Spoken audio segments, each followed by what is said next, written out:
بسم اللہ الرحمن الرحیم۔ بغداد کا بازار لوگوں کی چہل پہل سے بھرا رہتا تھا۔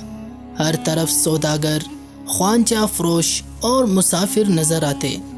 اسی بازار کے ایک کونے میں ایک بوڑھا اندھا فقیر بیٹھا رہتا تھا۔ اس کے میلے کچولے کپڑے اور کامتے ہاتھ دیکھ کر لوگ ترس کھا کر کچھ نہ کچھ خیرات دے دیتے۔ لیکن جو چیز سب سے زیادہ حیران کن تھی وہ یہ تھی کہ وہ فقیر کبھی بھی کسی سے مانگتا نہیں تھا۔ جو کچھ بھی لوگ اسے دیتے وہ خاموشی سے لے لیتا اور دل سے دعائیں دیتا۔ بغداد کے ایک مشہور تاجر عبدالرشید روزانہ بازار سے گزرتے ہوئے اس فقیر کو دیکھتا تھا۔ ایک دن اس کے دل میں تجسس پیدا ہوا کہ آخر یہ اندھا فقیر کون ہے اور اس کی حقیقت کیا ہے۔ وہ اس کے قریب جا کر بیٹھ گیا اور نرمی سے بولا، بابا، میں کافی عرصے سے آپ کو یہاں دیکھ رہا ہوں۔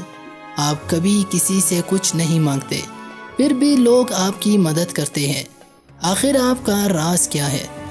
فقیر مسکرایا اور بولا، بیٹا، راز وہ ہوتا ہے جو ہر کسی کو نہ بتایا جائے، لیکن اگر تم سچے دل سے جاننا چاہتے ہو تو آج رات عشاء کے بعد میرے پاس آنا۔ عبدالرشید کو بے چینی ہونے لگی۔ اس نے دن بھر کا کام ختم کیا اور رات کو عشاء کے بعد دوبارہ فقیر کے پاس پہنچا۔ فقیر نے اس کا ہاتھ پکڑا اور بولا، بیٹا، میں تمہیں اپنی کہانی سناتا ہوں۔ کبھی میں بھی تمہاری طرح دولت مند تھا، میرے پاس ہر نعمت موجود تھی، لیکن پھر ایک دن ایسا آیا کہ سب کچھ ختم ہو گیا۔ عبدالرشید حیرت سے سننے لگا۔ فقیر نے آہ بھری اور بولنے لگا، میں بغداد کے ایک رئیس خاندان سے تعلق رکھتا تھا۔ ہمارے پاس دولت، عزت اور سب کچھ تھا۔ میں نے اپنی زندگی عیش و عشرت میں گزاری، لیکن میں خود غرض تھا، غریبوں کی مدد نہیں کرتا تھا، ضرورت مندوں کو حقیر سمجھتا تھا اور دنیا کی رونق میں کھویا ہوا تھا۔ ایک دن میرے دروازے پر ایک فقیر آیا اور مجھ سے روٹی مانگی۔ میں نے غصے سے اسے دھتکار دیا اور کہا، جاؤ، کہیں اور جا کر مانگو۔ وہ فقیر خاموشی سے چلا گیا، لیکن جاتے جاتے ایک عجیب جملہ بول گیا۔ کہا، جو آج اپنے دروازے سے فقیر کو دھتکار رہا ہے، کل وہ خود دروازے پر کھڑا ہوگا۔ میں نے اس کی بات کو ہنسی میں اڑا دیا، لیکن تقدیر کا لکھا کون مٹا سکتا ہے۔ کچھ ہی دنوں بعد میرے کاروبار میں گھاٹا ہونے لگا، زمینیں نیلام ہو گئی، خزانہ خالی ہو گیا اور آخر میں میرے پاس کچھ بھی نہ بچا۔ میرے دوست بھی مجھے چھوڑ گئے، وہی لوگ جو میری محفلوں میں شریک ہوتے تھے اب میری طرف دیکھنا بھی گوارا نہیں کرتے۔ میں نے کئی بار حالات سدھارنے کی کوشش کی، لیکن ناکام رہا۔ پھر ایک دن میں سخت بیمار ہو گیا۔ جب آنکھ کھولی تو پایا کہ میں بینائی کھو چکا ہوں۔ اب میرے پاس کچھ بھی نہ تھا، نہ دولت، نہ صحت اور نہ ہی کوئی اپنا۔ میں نے زندگی سے مایوس ہو کر سوچا کہ اب کیا کروں۔ پھر مجھے اس فقیر کی بات یاد آئی۔ میں سمجھ گیا کہ دنیا کی حقیقت کیا ہے۔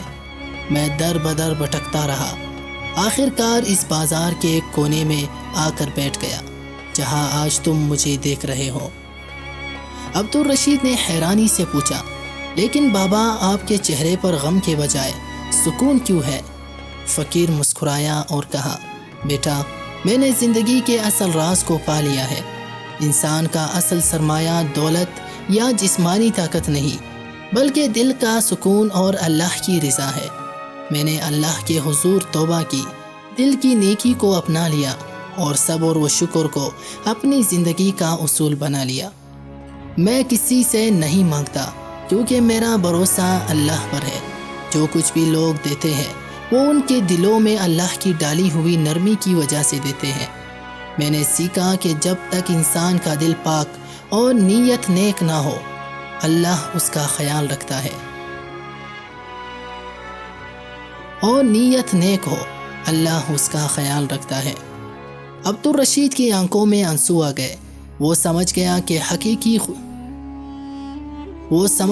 کہ حقیقی خوشی دولت یا طاقت میں نہیں بلکہ اللہ کی رضا اور دل کی طہارت میں ہے۔